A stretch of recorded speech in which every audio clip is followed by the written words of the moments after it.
Here's Krishna. Dark bluish complexion with peacock feather. His father, Nanda Maharaj, with blue turban. The king of heaven and that divinity who's in charge of the rains, Lord Indra, with helmet on his head.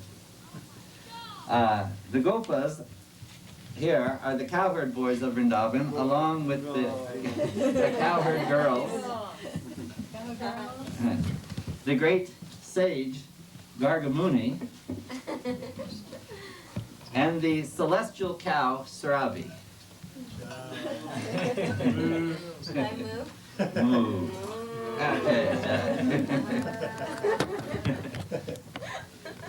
The story of the lifting of the Govardhan Hill is found in the ancient text Srimad Bhagavatam.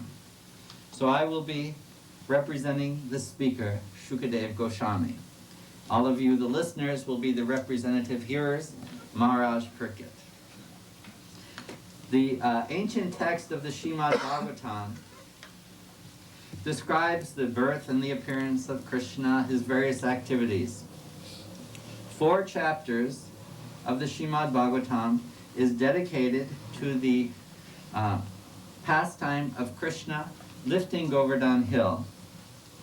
And chapter 24 of the 10th canto begins with Shukadev Goswami speaking. One day, Lord Krishna, along with his elder brother Balaram, happened to see the cowherd men busily arranging for a sacrifice to Indra. Being the omniscient supersoul, the Supreme Lord Krishna already understood the situation. Yet he still humbly inquired from the elders headed by his father, Nanda Maharaj. My dear father, kindly explain to me what this great endeavor of yours is all about. What is it meant to accomplish? If this is a ritual sacrifice, then for whose satisfaction is it intended? And by what means is it going to be executed? One who is neutral, please tell me about it, O Father. I have a great desire to know, and I am ready to hear in good faith.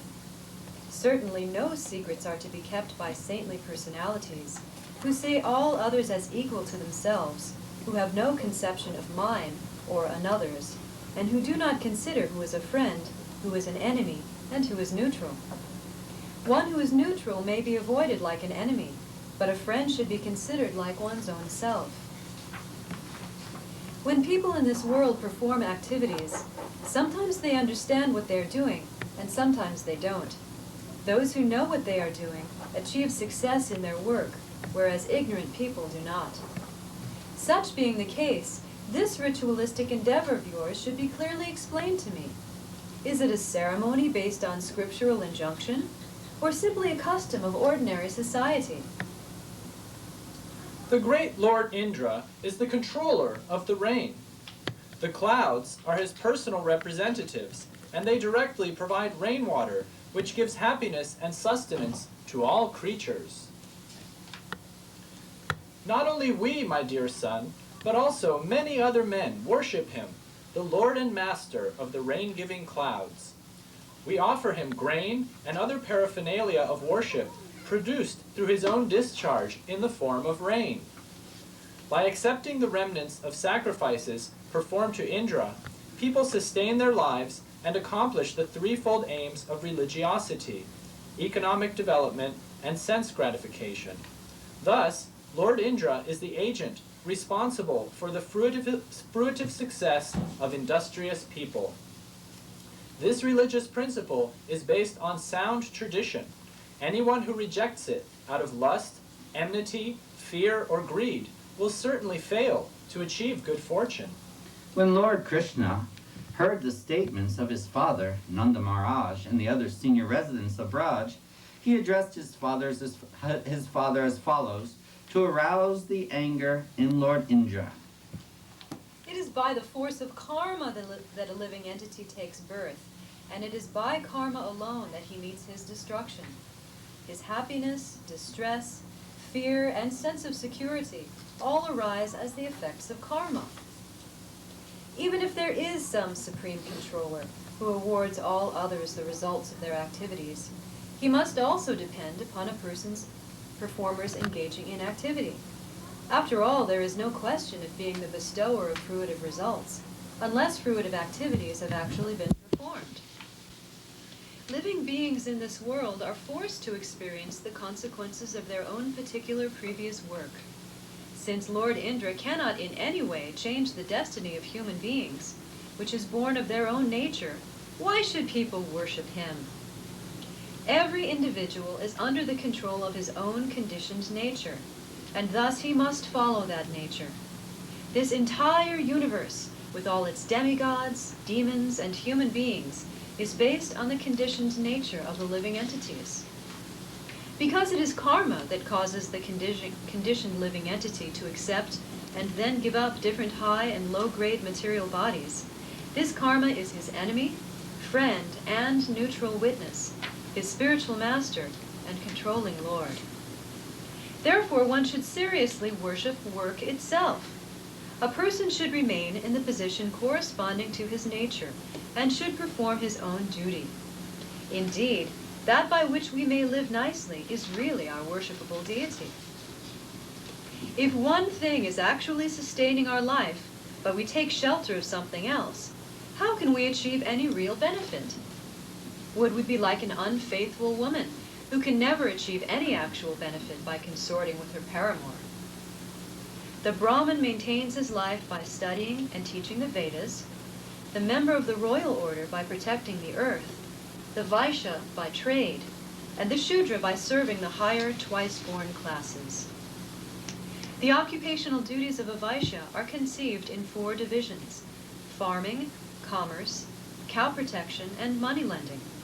Out of these, we as a community are always engaged in cow protection. The causes of creation, maintenance, and destruction are the 3 modes of nature, namely goodness, passion, and ignorance. In particular, the mode of passion creates this universe, and through sexual combination causes it to become full of variety. Impelled by the material mode of passion, the clouds pour down their rain everywhere, and by this rain all creatures gain their sustenance. What has the great Indra to do with this arrangement? My dear father, our home is not in the cities or towns or villages. Being forest dwellers, we always live in the forest and on the hills.